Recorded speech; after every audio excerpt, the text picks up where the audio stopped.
Hi, so good to see you. You too. I think, do we have a moderator who's helping us? Yes, I'm going to be the moderator, so I'm just waiting for everybody to start Oh, wonderful. to begin. And then I'll stop sharing the screen.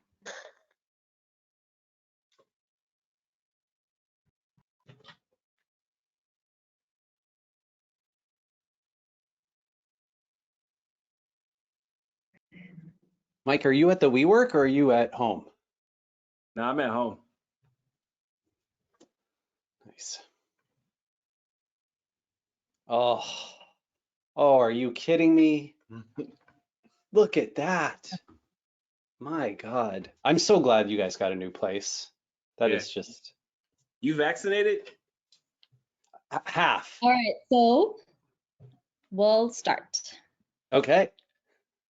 All right, perfect. So hello and welcome to our fourth That Talks Fireside Chat. Thank you all for joining, and especially a big thanks to our speaker, Rand Fishkin, Nerissa, and Mike for taking the time out of your busy schedule to be here today.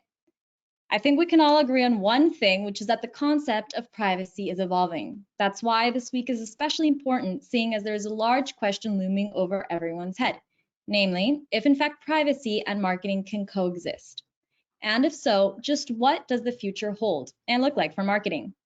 Where do the latest privacy regulations leave marketing strategies? So, lots of questions and many answers to be discussed.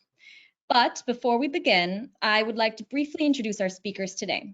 Rand Fishkin is a marketing whiz, author, and CEO of SparkToro. Nerissa Marbury joins us with over 20 years of marketing experience and now founder of Epiphany. And Michael King is founder and managing director of iPullRank. So thanks again to all of our attendees for joining us. And as every Tech That Talks, today is the chance to ask all of your questions you would like via the question section on your GoToWebinar panel, and I'll get them towards the half end of our fireside chat. So I'd like to open up our fireside chat with a general question for our viewers to be able to quickly dive into today's talk. How are regulations forcing us to review the foundations of marketing and messaging at its core? So Rand, I'd like to start with a question for you. A recent survey found that 90% of consumers are somewhat or very concerned about privacy regulations and about protecting their personal data. Yet personalized advertising is at the core of every marketing strategy, and it works. What is the biggest challenge you are currently witnessing with changing legislation and a data-driven marketing strategy? Let's see. My opinion is that the biggest problem is what consumers care about in terms of privacy and data protection is totally different than what big tech companies are trying to persuade governments to regulate. So as consumers, we primarily care about not being hacked, not having our information stolen.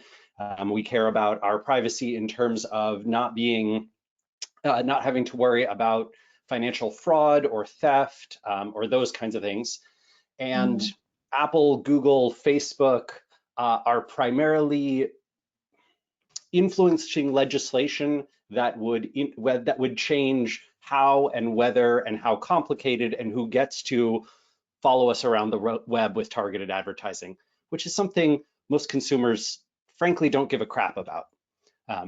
In fact, I think most of the studies generally say that consumers are like, oh yeah, I prefer ads that are relevant to me versus ones that are not relevant to me.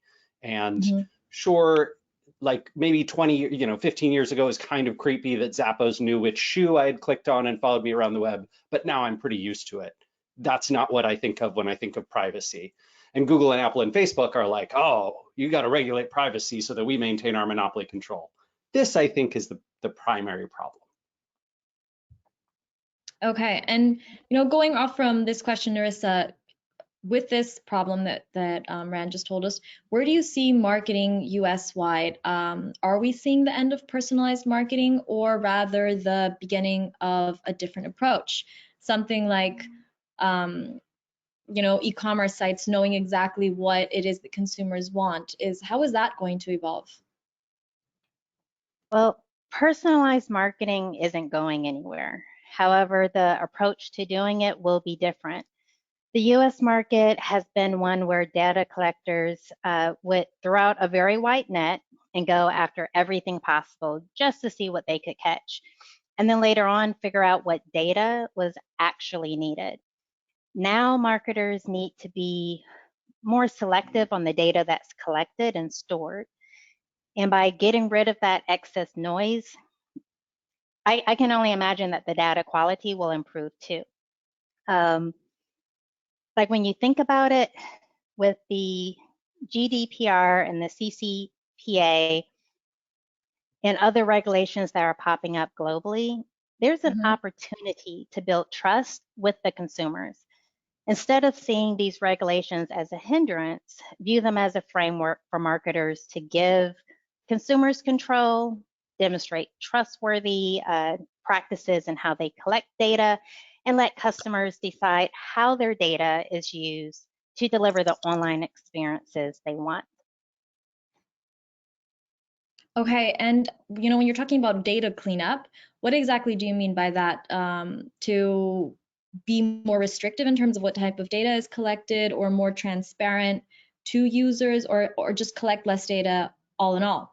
And if you're going with the latter of collecting less data all in all, isn't that kind of contradictory to a data-driven marketing strategy? Or how can we best approach this issue? Well, you one could say. put a lot of questions into one statement.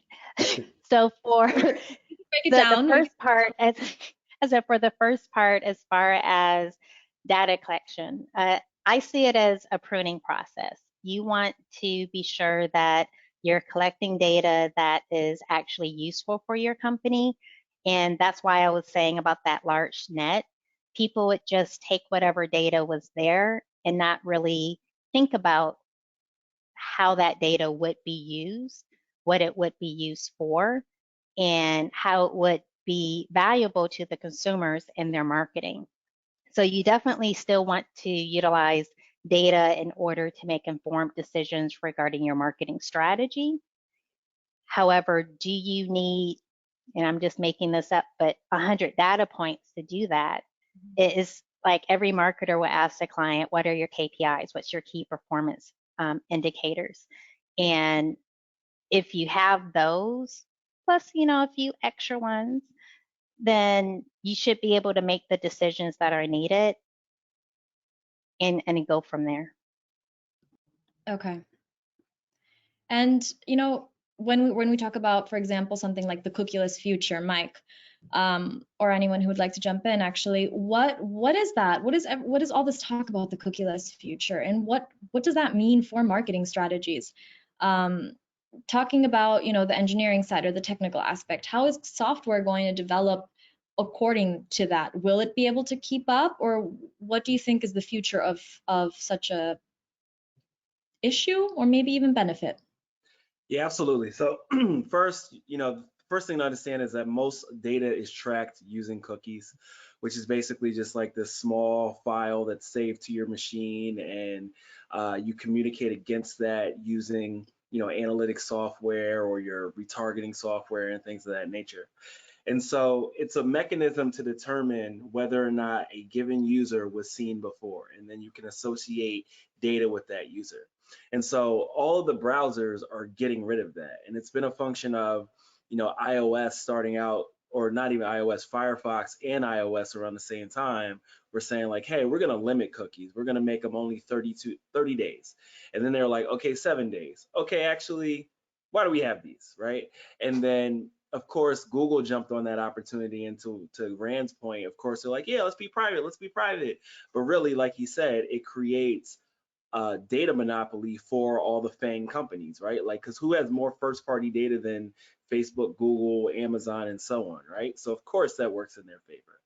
Now, the thing is, we don't truly know what the implications of cookies disappearing across the web is going to be. We don't know all the things that it breaks, right? Like if you look at a situation like JumpShot, which was a data provider, and they disappeared, and suddenly several other companies that they provided data to also disappeared.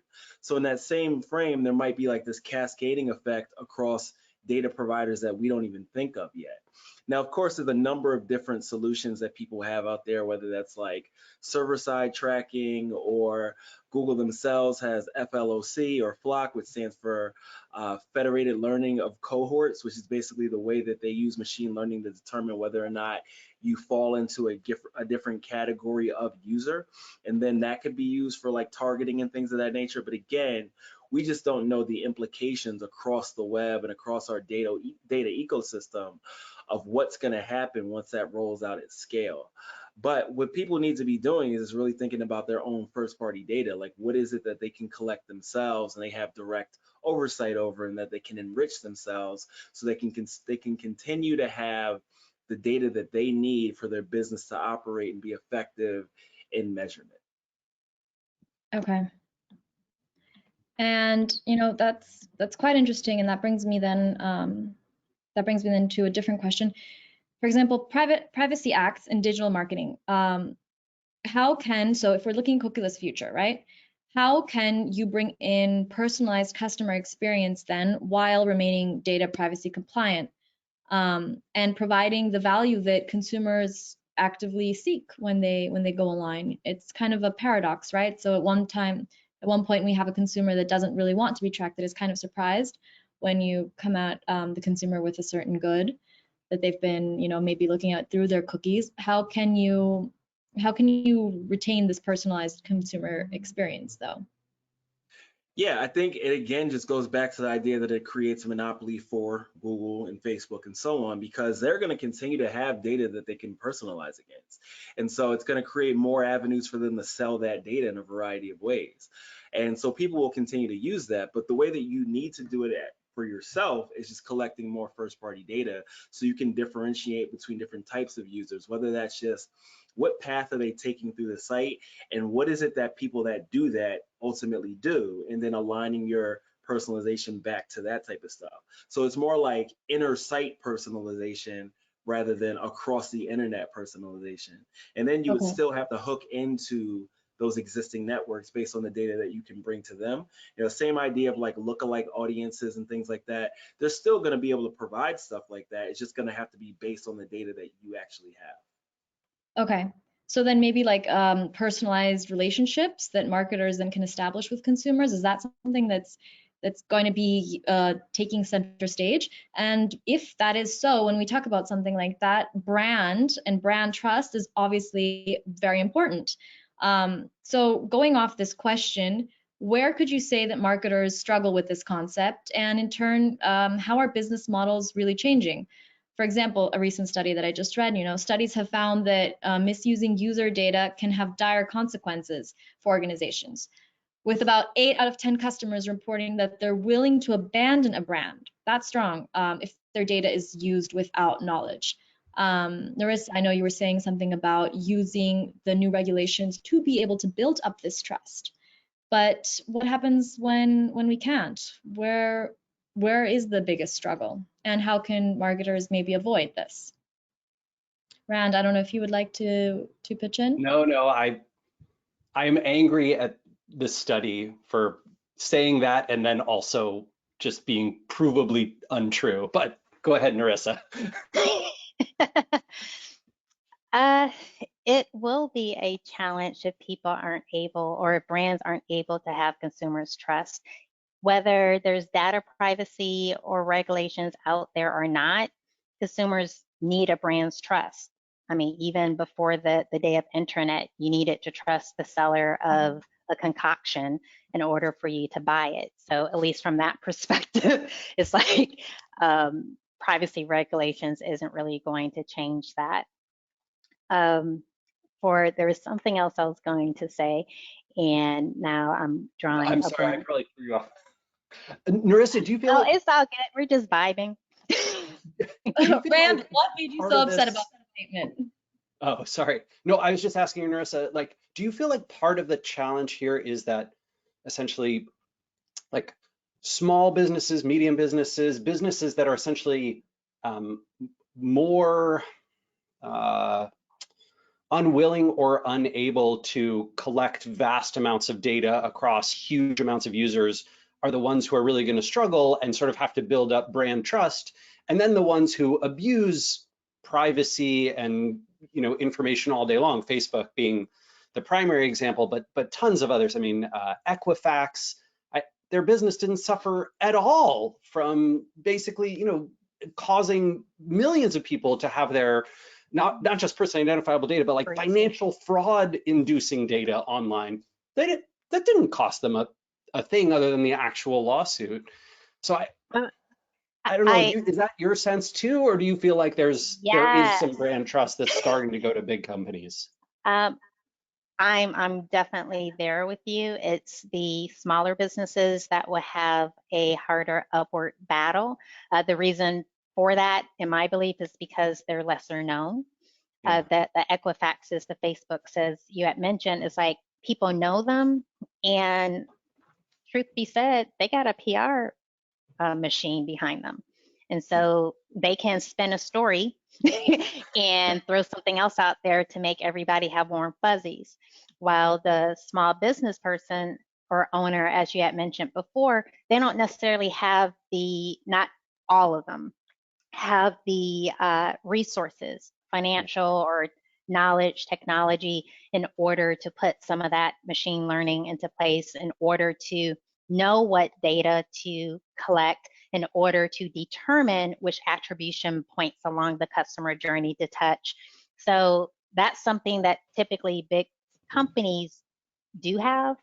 And trying to remember a phrase a colleague, a mentor told me before, but he said that the person with the bigger bark for an attorney will have the bigger bite. So from that perspective, if there are any concerns about backlash, the bigger companies can typically take care of that as well. Yeah, it's just so frustrating, right? Because what I want is a world where data privacy is an issue that both protects consumers and also creates a more level playing field, right? It doesn't give unfair disadvantage. And my sense is, I mean, you might know better than I, right? But my sense is, especially in Europe, GDPR has essentially hobbled the tech industry and made it such that no European company can ever compete with the American tech giants. Like they'll just never be able to, because they'll never even be able to get started, because regulations essentially ensure Google, Facebook, Apple, Amazon monopoly over this data. And that's where the real power comes from. And there's sort of this, look, I think the EU does the best they can, but they just didn't realize what they were doing there. I would agree with that, because I thought that they were trying to cripple the bigger companies. Yeah, it wasn't. That was how it was phrased, right? And then, just breaks my heart. I don't know. And whenever I bring this up, I'll someone, German friend of mine will be like, well, but it is quite good that our data can't be tracked across these things. I'm like, what was that harming you? Did it hurt you? Are you sure it hurt you more than not ever being able to compete against American companies? I don't know. It just blows my mind. And now the California, you brought up the what's it called? CPA. CPA, yeah, and that not quite all the way there, but has this similar sort of let's entrench the powerful and give them sort of exclusive ability to retain the data they have, but no one else can sort of build up to that the way they did. So. Well, Rand, how do you think maybe that marketers then can create impactful campaigns? Yeah, no, this is my challenge actually, right? I am struggling to try and figure out, if I was very successful with third-party cookies as an advertiser, right? This is a great question. How do I do that in the future? How do I replicate what I was doing? And I don't do a ton of ad buying myself. So I think Nerissa and Mike, sorry, that way. I don't know how it is on your screen. Are they to this way? You're below me on my screen. Yes. Okay, well. Or does everyone on the screen? Yeah, point up, and I see Mike. So Mike and Nerissa, maybe you would have better answers to this. Like, as you're advising, your clients and customers and folks in your world, what are you telling them to prepare to do or to do already that will help compensate, especially those folks who are getting a lot of value from third-party cookie advertising? Exactly. And how our business model is changing at the end of the day, right? I think that that's also what our viewers are really keen on learning about, because it's such an untouched area and it's changing every day, especially with globalization, with having clients abroad and using GDPR regulations. How can we make campaigns still meaningful? Yeah, it's going to be different. It's going to be different, but it's going to be a lot more like how traditional media is sold, where it's like, okay, you collect all this information about your site, and then I go to you and I say, okay, do you have my audience? You do? Cool, I'll buy ads from you. And then, as far as those people coming back to your site, you then have to like make sure your ads are tagged effectively. So it's like, okay, I know it was this audience that we were going after. And so then in your first party data, when someone is tracked, you're like, okay, well, this was from that cohort, so I know how to target these people over time. So it's really about you figuring out the ways to collect the data yourself. And I don't know if this was communicated the right way by the team, or if it's changed since Google's made a bunch of changes. But I sat in a meeting with one of those Google teams, and they were like, you need to be thinking more about who you're targeting, and then use that to inform your measurement rather than having your measurement being more accurate. And so I think that's the way that we need to like push a lot of things, because you're not going to know things in a granular way like you used to. It's going to be a little bit more opaque. You need to be thinking more about cohorts and things like that. But what I advise people to do is, one, use GA4, because GA4 kind of gets around this stuff. Again, just think about how you're tagging your stuff when you're doing whatever ad targeting you're doing. So as an example, let's say I have like 5 different data points that represents a target for what I'm doing on Facebook, as an example. The UTM tag should reflect that. So again, that you have that persistent data in your own first party data. But end of the day, it's all about telling them like, okay, what can we collect that we're not collecting, so that we can begin to build that persistent data set that we have. Now, to Rand's point of like, we're taking the democracy out of the data, I agree with respect to most people don't know how to do this stuff, but at the same time, data collection is easier and cheaper than it's ever been before. So I think that there's an opportunity for us marketers to be like, yo, here's how you do this, like educating smaller businesses so they can use the available tools to start building their own first party data, and then knowing what to do with it from there. And that brings for me a question and a statement. But the question, just thinking about Mike and you talking about the cohort, this is where having more limited data, if you're just relying on first party data, because that's data that's coming to your site, something that you own, and having more limited access to second party data. For example, not even going to like third party world, but just second party. Like, how do you get to understand the behaviors and the perception, or not the perceptions, but the behaviors of the consumer along the journey, when you used to have access to additional data, which I'm seeing as the second party data, to help fill in the bubbles? And you had mentioned GA4, and I was wondering if you could elaborate on how that could potentially help. Yeah, so with GA4, I feel like that I'm gonna get super technical if I explain that. Yeah, get super technical. Sorry, I'm Mike's hype man today. No, the bigger question is that what you want users to do is identify themselves, right? Like, you see more media sites pushing people to log in and things like that. And once you got an email, for viewers who don't know what GA4 is, it's Google Analytics 4, correct? Yes. Yes. So any user that logs in, you now have an email address, and you know that an email address is worth so much in so many different ways, right? Like thinking about a tool like Full Contact or Clearbit or whatever, it'll tell you their name, where they work, where they live, all type of psychographic data. So that's that second party data like you're talking about in that case, where it's like you're getting some info from the user and you're combining it with a different data set, and then you're creating something in your own house, so to speak. So that's definitely something that we've continued to encourage users to do, because that is persistent data that you can collect in a variety of ways. But as I understand it, GA4 does more on the first party side with how it collects things. And so they're able to then also, kind of get around the fact that there are these cookie issues, right? And so you're just having more persistent data with respect to the clickstream stuff as well. So in answer to your question, which I kind of forgot, but I think I still know, is that, starting from there, you're going to just get more than you're going to get through other ways, but then thinking through like, what can I get the user to do so I can create more of a data set for me?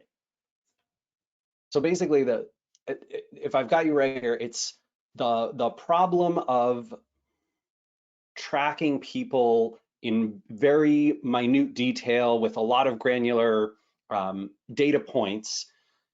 As that goes away, you can reclaim much or almost all of that value by having first-party data about your own users, if you can get them to log in with an email address or through like a Google or Facebook login. Are those as valuable or less valuable? Well, all right, when you think about like Google and Facebook, they come with data if you ask for it, right? Like with Facebook, you can get most of the profile if you want, and then you can use that to drop someone into a cohort. So it is actually a more powerful data set if you can incentivize someone to log in. But either way, just getting an email address and getting people to log in naturally, there's still other data sets that you can append to that user to create a lot of the intelligence that you are doing, like with SparkToro. Right, right. And so, it's difficult to get people to log in, of course, but once you have them logged in, you can then assign them to other different data points that can be collected in a more persistent way. Exactly, Yeah. and as long as you have a tool maybe that collects data and provides then for people to see, okay, where are they consenting to, where are they giving their data to? Right. Like a Usercentrics tool, OneTrust tool, all of these consent management platforms, then you have the consent of your user, so you're allowed to use that data then. Yeah. I mean, I think one of the challenges, one of the frustrations is, if I'm understanding you right, once you have that data about them on one platform, basically Google or Facebook, I guess, or Amazon if you're in e-commerce, that's the only real place you can use that data. Like, you don't get to go kind of web wide. And I realize that those three platforms control like 70% of online advertising, and I'm sure that'll go up, which is also infuriating. But like, you can't even go to the 30% that don't, because your data will no longer mesh with theirs. Well, so that's where the appended data really comes into play, right? Because then you're getting into the ability to like build out segments, and then you can take those segments to figure out how you want to target different platforms or ad networks and what have you. Like, for instance, if you identify that the pocket of your audience that works really well has an affinity for, I don't know, DIY stuff, just as an example. Well, now go advertise on a whole bunch of DIY sites. So it's still valuable insights that you can have to do this targeting. It's just not like that granularity that we're used to. And the programmatic. You have to work on. Oh, sorry, Rand. I was just saying you have to work with connecting the dots. So as Mike was talking about, as far as using that first party data, such as the email, and having certain data points, you do your own analysis based on the data that you collected, and then you use the supplemental data, such as on your social media profile, your Facebook page, collecting that. It won't be at that granular level, but you can make hypotheses and come up with some insights in order to extrapolate and put against your own first party data. Yeah, it's going to make SparkToro that much more valuable. I feel personally conflicted about this, right? Because I am infuriated by why it's happening and how it's happening, but technically the result is quite good for my company, right?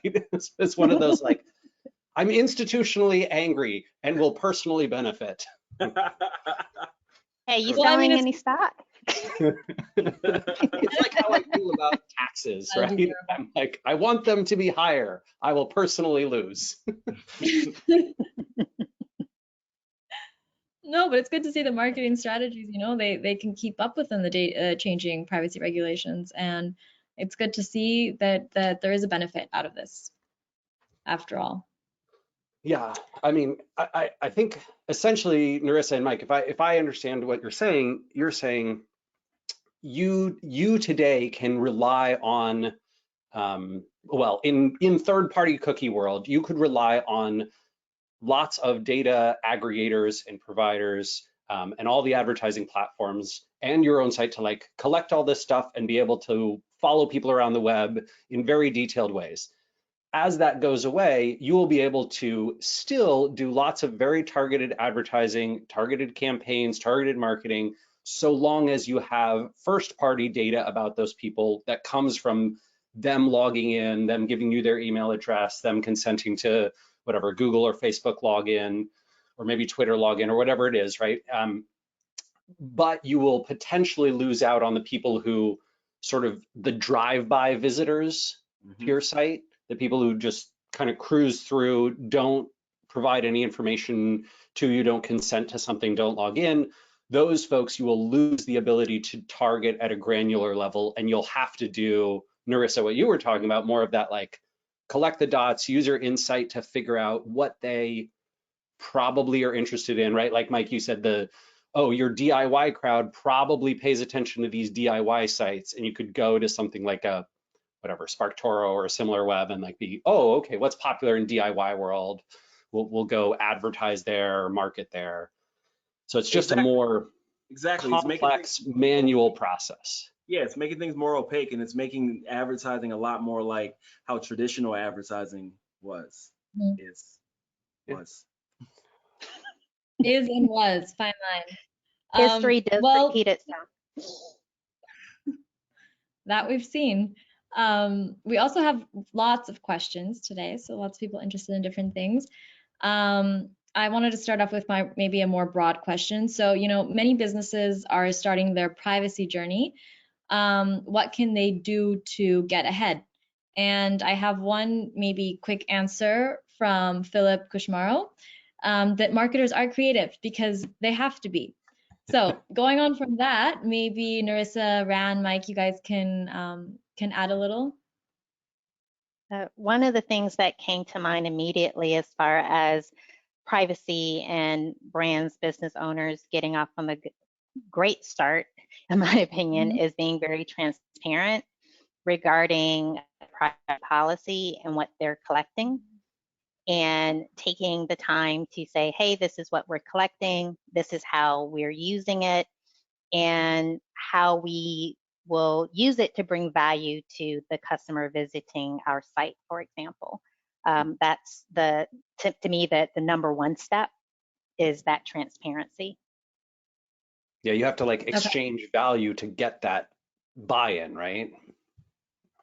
Obviously, people want to know why you're collecting their data, and that's the basis of CCPA, right? And the like privacy policy, how that takes such an important role in those regulations, and also for GDPR, and that's also the main point of our tool at Usercentrics and any consent management platform for that matter. This is not meant to be an advertisement in any way, or I don't know a ton about Usercentrics. Could you just give me like the like 1 minute, what does it do? It's a consent management platform. So our product is to collect, store, consent. So we take data processing services that each website uses and sets, Google Analytics, Facebook Pixel, etc., and we ask each and every user for their consent. So essentially it's a cookie banner, what some people think is annoying, but what every website needs to be GDPR, CCPA, LGBT compliant. So that is the tool. Okay. Well, this is such a smart webinar for you to put together with the three of us to discuss this issue. Exactly. It all makes sense to me now. Well, look at that. I feel quite enlightened. Honor? Yes. Exactly. And honestly, thank you. These regulations are extremely important for marketers and for marketing strategies, and that's why we keep on getting these questions of what can marketers do to continue to have personalized advertising. It's very important, obviously, and with these changing and more strict rules, it's a little bit difficult, and a lot of people are obviously finding that difficult. So that's like the big elephant in the room, these regulations. Yeah, I mean, my sense is there's just so much uncertainty and doubt and fear and misconceptions, right? I mean, Nerissa, I don't know if you see it, but Mike, I know that you and I see it on Twitter all the time where it's like, oh man, that is such a bad take on what is going to happen or how it's going to happen or why it's happening. And yeah. And these are from smart marketers, right? These are not dumb people. They're not people who've done bad at their job. It's just a very challenging, confusing. I think intentionally there's a lot of obfuscation from Google and Apple about what's going on to almost like hide their intent. If they make no statements, there are no promises to break. Ooh. It is challenging, and it's challenging for companies to know what to do. Working at a company that obviously has data privacy at the forefront, we get a lot of people who say, I don't know, I have a website and I just don't know what to do. I don't know what data processing services I use. I don't know how to be compliant, and that's definitely something that should be a little bit easier probably to understand, but that's what data protection officers are for. And we obviously try to make that a little bit easier for people as well by hosting webinars, white papers, and those kind of things, but still it's a very complicated topic. And especially in the US with CCPA and all of the, it's a fragmented legislative framework that we have ultimately going on in the US, and that makes it even more difficult. Yeah, and Jessica, what you just said regarding like, oh, I don't know what I have, that goes back to my earlier statement as far as like, hey, you need to prune down and just collect the data that you actually use, that you actually need, that will allow you to make informed, educated decisions. You don't have to collect everything just because it's out there. Yeah. And that actually, sorry, go ahead. Oh, I was just going to say, I think one of the other really smart things that Nerissa, that you and Mike both mentioned was like collecting the data you do need yourself, right? So sort of rather than relying on third party, like Mike, you mentioned Full Contact and Clearbit, which I think can be really useful to append data and get insights once you have an email address. But a lot of the other like third party data that you are currently able to do, like in my previous company at Moz, like we had a lot of data that we were collecting about users from other sources. I think a ton of that is going to either dry up and go away or be more legally complex to get and append and use. And so if you have 4 questions that you really need answers to, maybe just ask them, right? Maybe just like, oh, you're coming to our website, you're logging in, great. And now you're coming back. We have these 4 questions, like who are you? And when you register, we ask you to check a couple boxes, and maybe that is a way to have your own first party data. And even if it's on a smaller user set, it's still going to be vastly more useful and long-term secure. Yeah, I think we're going to see an explosion of progressive profiling in that way, where it's like, the more you try to download something, or the more you try to interact with people's content, the more they're going to be like, hey, so where are you from? Oh, like that type of stuff over and over. And it's going to be like these little nudges, because that's the most effective way to do it. But that's how a lot of people are going to end up building their first party data. There's something beautiful about this. It's kind of like how the real world is. Yeah. Like you go to your butcher, you go to your, to like the coffee shop, and like they learn more about you the more you come, right? And then when you show up, they're like, we got you double espresso. Wait, I know that guy. There's almost like a return to this natural kind of structure. So I like that.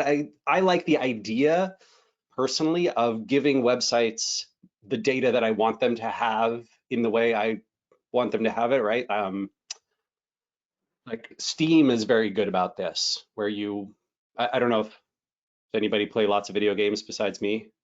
I know Mike has his Super Nintendo, so he is lost in the, what is that, 1989 or something? But yeah, I got my Switch. It has Super Nintendo on it.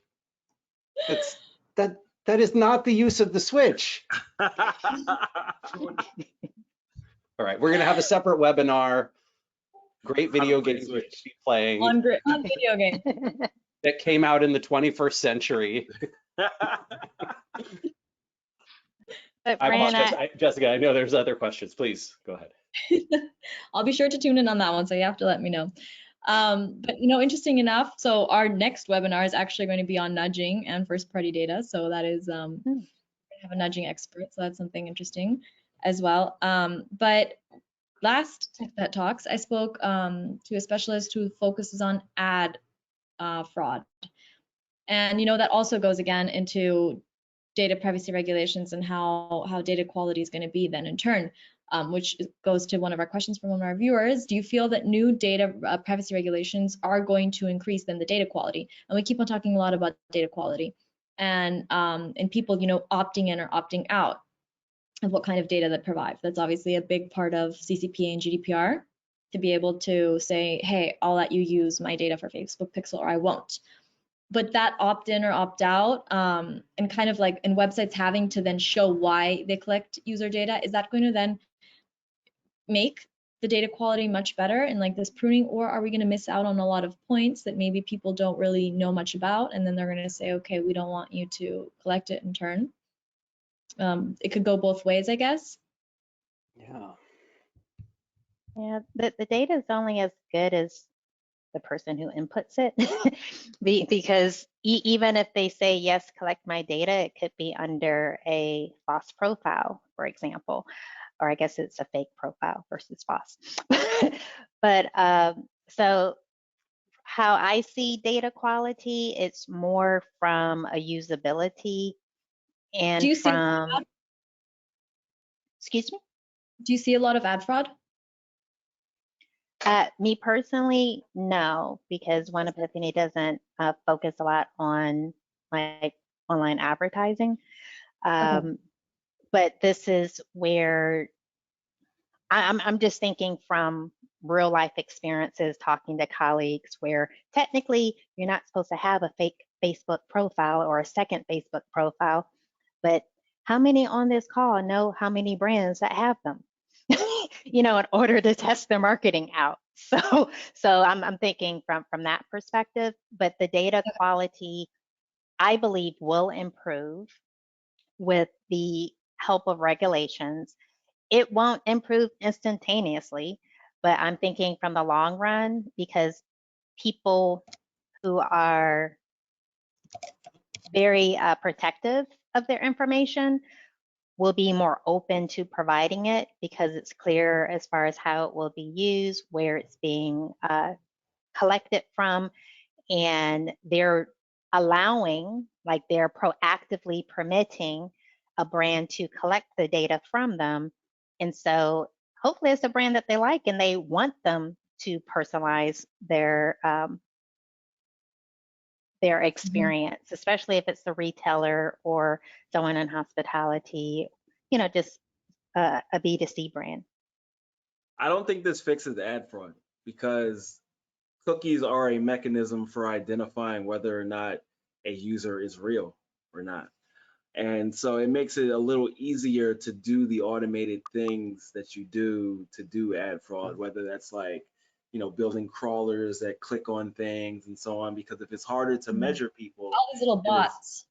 Yeah, so it's harder to determine if a user is a bot or a person, then it actually makes ad fraud a little easier. But on the data, Mike, go ahead.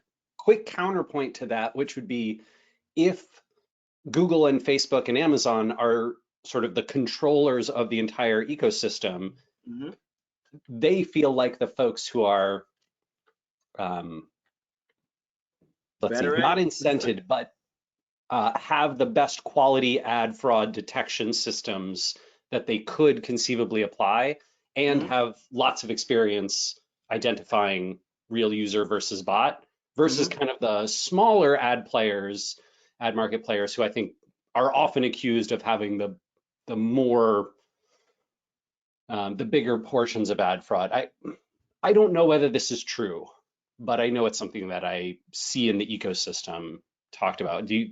I don't know. What do you think? So no, I get what you're saying, and it makes sense. But at the same time, that was within a context where cookies could be used, right? So like now that the main identifier for a non-logged in user is gone, how do you determine whether or not this was a real click?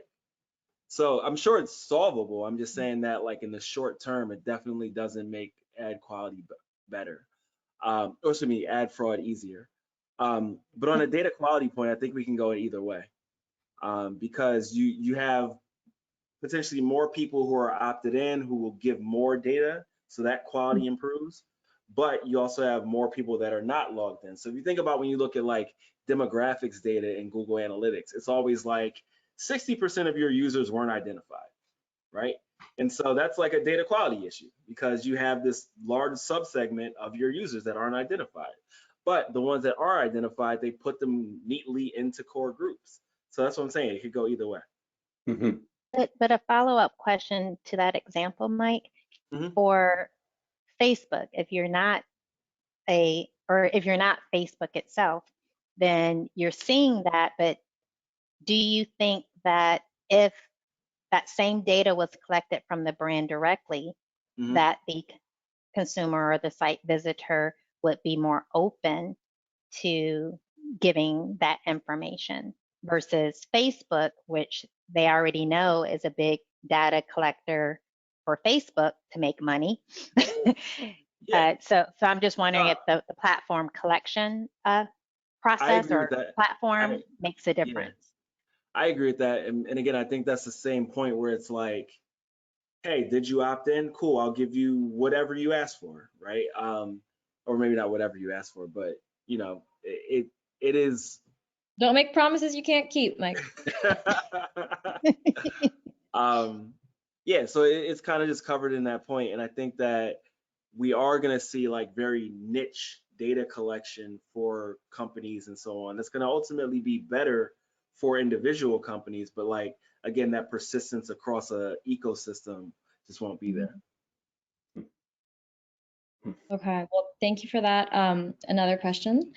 How massive do you feel the Apple iOS update will affect ad spend? Ad spend? Companies. Oh man, I don't think spend is going anywhere but up.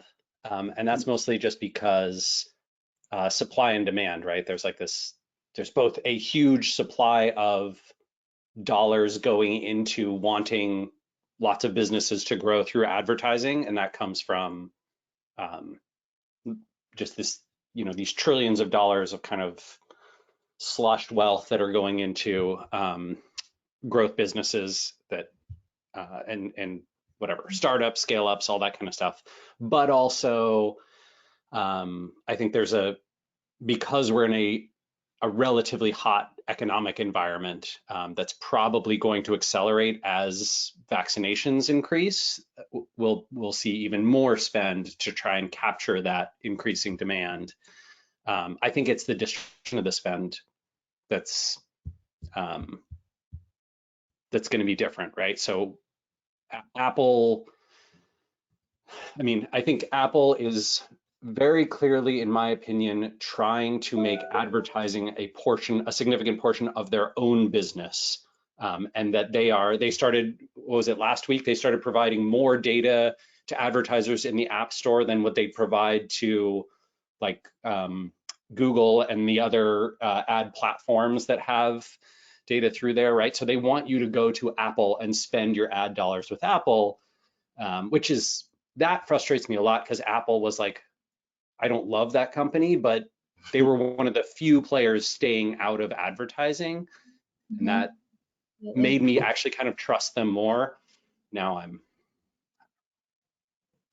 I don't know. The iOS update, I can't help but feel that it is a power and money grab. I mean, what else would it be?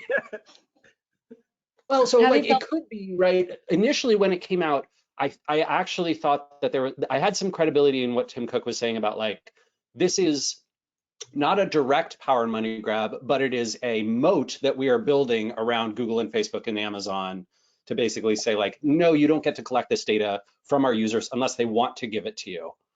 And I was kind of like, yeah, I get that. Like that sort of makes sense, right? As an Apple user, that makes me feel a little better about using Apple. I'm not an Apple user, but if I were, it'd make me feel a little better. And as Apple themselves, you have less problematic concerns about like whether your tech and your platforms being used to collect this data, whatever. You can worry about a little less legal issues. Now, though, I'm like, oh man, they just want the money for themselves, damn it. I mean, they've always built moats around them, right? Like, just think about how they've always had the closed system and so on. But it's back to the question of like iOS and so on. You know, I think the first question is where, because worldwide, the market share for phones is still 71% towards Android. So I think in the States, of course, it's going to be a big deal because we have a lot of, you know, iPhone users here and so on. But I think this is really the tremor before the big earthquake when all the browsers go cookieless. So it's kind of like just, you know, like brands got to figure this out right now because obviously they're advertising. But, you know, a year from now, it's going to be way worse than whatever this is going to be. And that, like that, exactly that, you know, I'm going to put two questions in together at one because they tie nicely. But what do you guys think that the future of marketing and advertising looks like from your perspective? And have you felt that because of all of these privacy changes, are we going to see a move from traditional ad spend towards different types of advertising, such as much more organic routes like Instagram influencers, old school banner ads, those kind of things?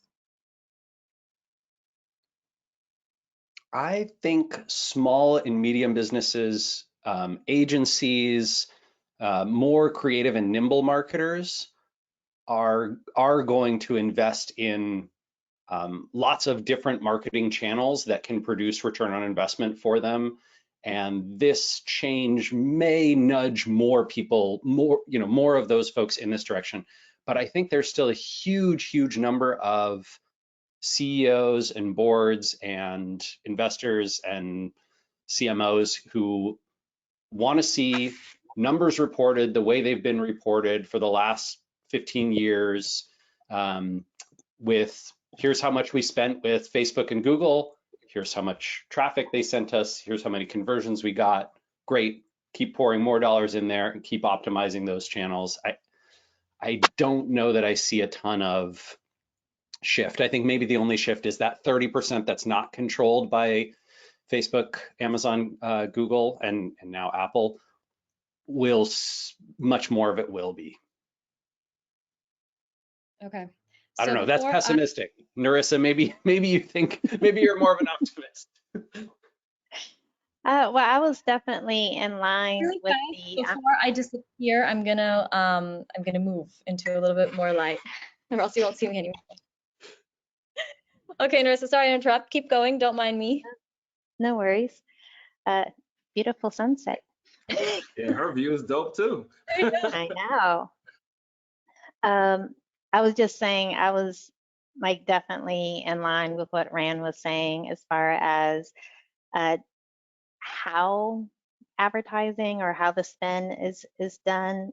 I don't necessarily think it's going to shift or change a lot.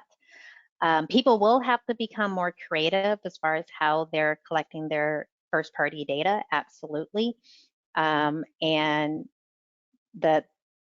I like the progressive profiling phrase that Mike used over nudging, because nudging, I just think of you're poking and you're annoying somebody.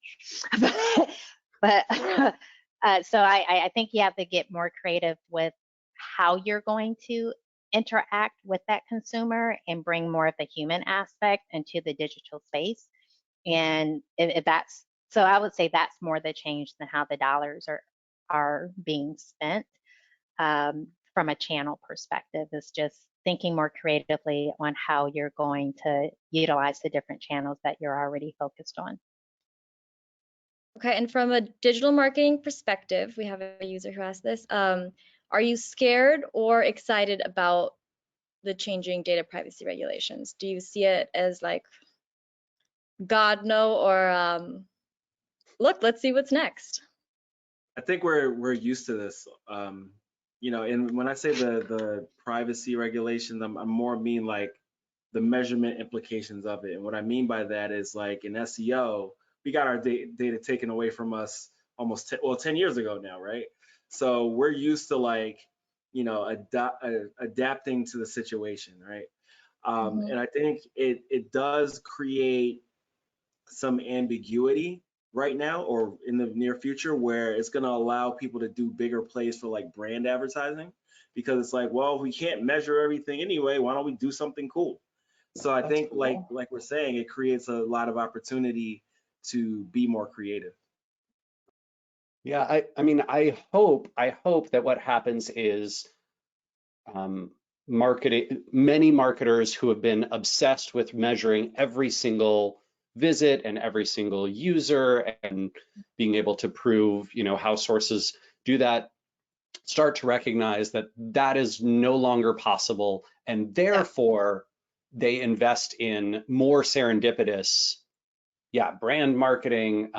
Nerissa, like you said, going direct to websites, going direct to a podcast and sponsoring it, even though you can't prove that the podcast listeners, you know, typed in a search for you because they heard about you on the podcast. And that would be a very exciting world to me, because I would love to see advertising dollars start to fund lots more creative endeavors and creators of all kinds, media of all kinds, publishers of all kinds, instead of, hey, Google shareholders, you needed another $10 billion, right? Oh, we got you. Hey, there you go. That just does not, that makes me very, very unexcited. So I would say for me, the way I feel is, like I said before, personally, technically, this is probably good for SparkToro, right? Because the data that we provide will become more useful and you can't get it other places, so great. But broadly, industry-wide and sort of societally, I am the opposite of excited. I think these changes are privacy theater, not the actual kinds of privacy protections that consumers need and want. This will not help my mother-in-law. Oh my God, Geraldine's mom. Do you know all 3 sisters have now burned down their houses? All 3 of them. What? They're so crazy. I'm sorry. Wow. Mike and Nerissa. Hey friends, good to see you on this webinar. Let me tell you about what's going on with my mother-in-law. Anyway, she gets like the phishing emails and the fraud emails, and she calls us up. Honey, I think the lottery, I won it. No, Yolanda, you didn't win the lottery, right? But these privacy protections will not help her, and they won't help people like her, and that's who actually needs privacy help, right? But this is, you know, this is where the incentives are for Google and Facebook and Apple to make changes and to lobby governments, and so that's where they happen. But I don't know. I have my fingers crossed. Maybe this new Merrick Garland DOJ will do something good. Could happen. I'd like to squeeze in one last question before running out of time. So thinking of Apple and the likes as gatekeepers, will consumers have an increasing incentive to pay technology providers for them not to share their data? Could there be something like subscriptions for less data sharing in the future? Do you guys see that as something feasible? People are trying to do that. There's like a search engine that just launched recently where it's like you pay a subscription and they don't collect data on you. But like, if the best stuff in the world is free, like, are we going to see a bunch of people start to do that? Probably not.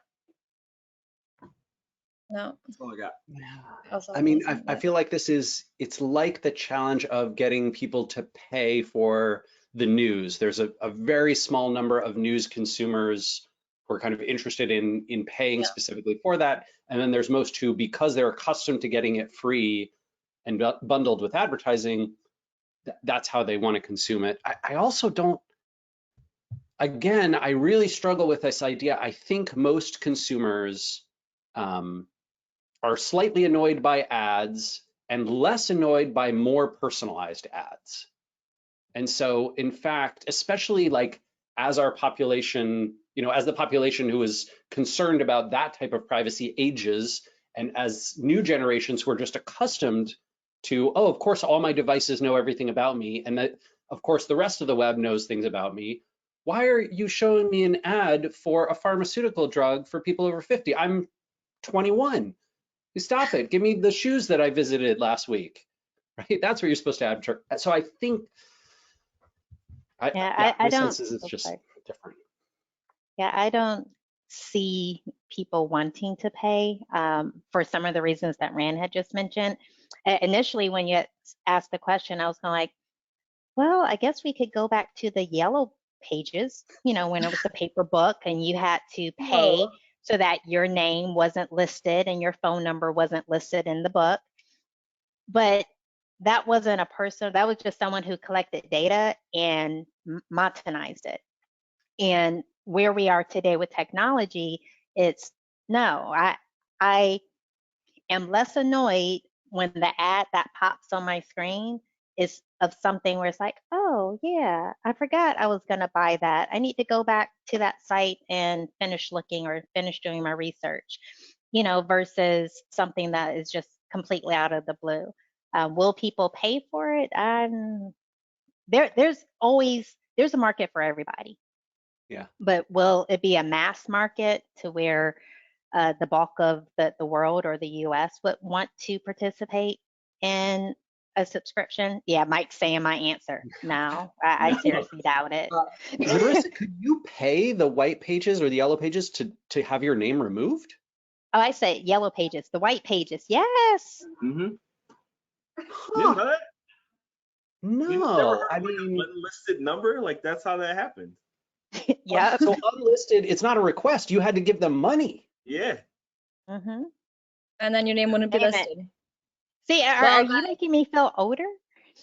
I mean, I grew up with the yellow pages, I was still looking stuff up, I don't know, when I was 19, 20, but gosh, I don't remember. I just didn't remember that you could pay them. It's fascinating, right? It's like the robots.txt cost you money.